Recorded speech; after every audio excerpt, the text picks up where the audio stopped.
How fast can a child learn a musical instrument compared to an adult? How fast can they learn a second or third language? They learn fast, right? Because why? How many people you hear a song and it'll take you back to when you were a child? Raise your hand. How many people it's not a song, but maybe it's a fragrance or a food that will take you back decades? Because information combined with emotion became a long-term memory, right? Because we're not logical, we're what? We don't do things logically all the time. We do things what? Emotionally, right? Because we're not logical, we're biological.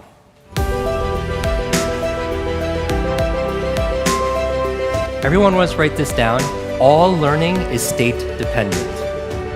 That the emotional state that you feel when you're learning something gets anchored to the learning. Does that make sense?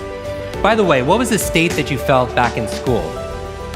Bored, and the other half of the class is like confused, right? Now, on a scale of 0 to 10, what's boredom? 0. Anything times 0 becomes what? 0, and that's why a lot of people don't remember what they learned. It's the emotional state. Does that make sense? We said that children are the fastest learners, right? That they have this curiosity and they play all the time. Now, it's been shown in science, the research, by playing more actually creates neurogenesis and neuroplasticity. What's neurogenesis? New growth, new brain cells. How many people like the idea of creating more new brain cells? What about neuroplasticity? What does that mean? More connections. So intelligence, in a way, is not necessarily, like Einstein didn't have a bigger brain than anyone here, but in certain areas of his brain, he had highly connectedness. He did these thought experiments where he would put himself in these brainwave states, specifically theta state. That's the state that you're in when you shower. That's the theta state. That's a relaxed state of creativity. You're inspired. You come up with new ideas. New things come out of you, right? And so he had more connections in certain areas. And so you could promote that by playing more. We live in an age where it's not your muscle power, it's more your mind power. The faster you can learn, certainly the faster you could earn, but not just financially, in all the areas of your life. I remember recently, I got to introduce two of my modern day superheroes. It was Stan Lee. And we're going to dinner. I remember asking Stan, I was like, I have to know, you've created all these incredible superheroes. Who's your favorite? And he looks at me without a blink, he's like, Iron Man. And then he's like, Jim, who's your favorite superhero? I was like, Spider-Man. And without a pause, he says, with great power comes... The opposite is also true. With great responsibility comes great power.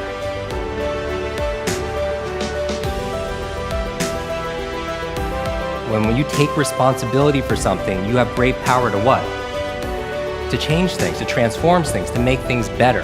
Information combined with emotion becomes a long-term memory, right? The state that you learn something and the mood and the feelings that you learn something in gets attached to what you want to learn.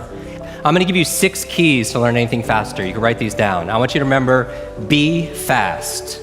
Be fast.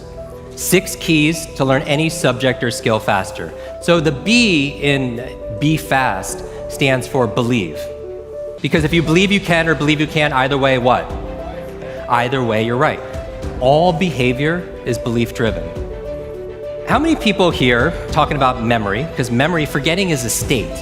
A lot of people say, oh, I have a bad memory, right? They always think I have memory, or I have focus, or I don't have focus, or I have creativity, I don't have creativity. I want you to scrap that. Creativity is not something you have, it's something you do. Focus is not something you have, focus is something you do. Memory is not something you have, it's something you do. There's no such thing as a good or bad memory. There's just a trained memory and an untrained memory. Your brain is like a supercomputer, and your self-talk is a program it will run. So if you tell yourself you're not good at remembering names, you will not remember the name of the next person you meet because you programmed your supercomputer not to.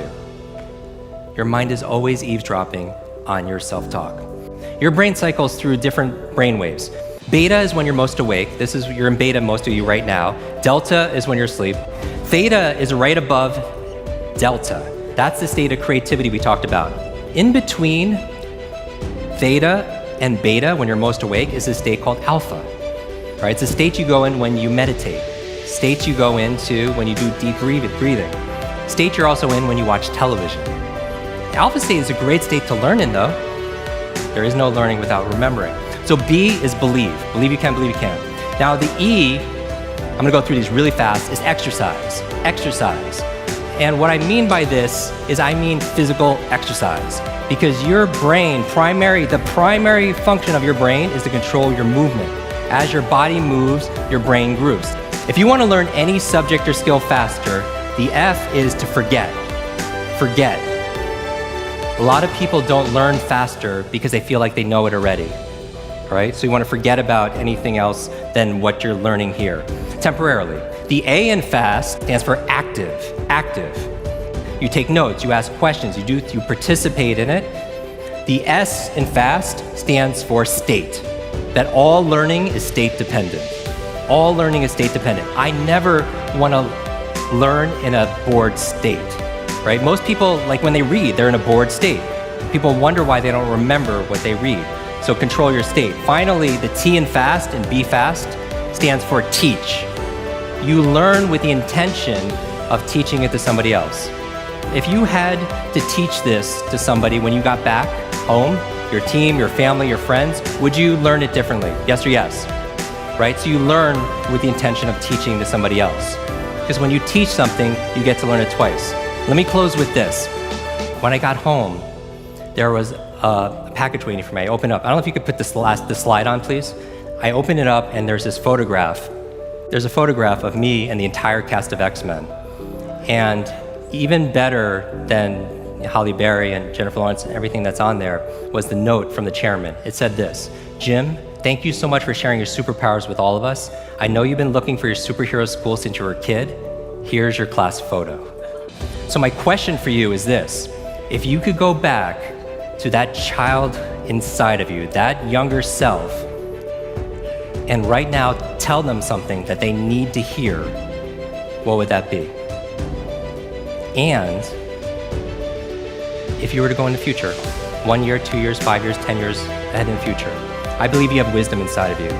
I believe you have greatness inside of you. If you were to project 10 years ahead of time and look back on this day right now, what does your current self need to hear from your future self? I have a quote that I get quoted on more than anything else. It talks about an egg and stress, that your egg is like your life, that if an egg is broken by an outside force, life ends.